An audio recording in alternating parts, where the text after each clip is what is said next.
Ever printed an object and got something useless like user object at memory address 0x7f8b? That's what happens when you don't define the Dunderster method.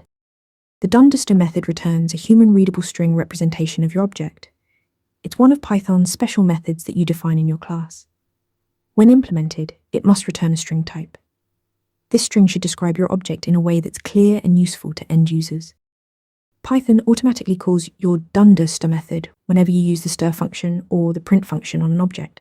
So when you print an instance of your class, Python looks for Dunderster and uses whatever string you returned. Now here's a key distinction. Dunderster is for human-friendly output meant for your users. Dunderreaper is for developers and debugging. If you only define Dunderreaper, Python will use it as a fallback for Dunderster. But if you define both, Dunderster is what print will call, while Dunderreaper is what you see in the debugger or interactive shell. Let's see this in action. Say you have a user class with name and email. Without Dunderster, printing a user gives you that ugly memory address.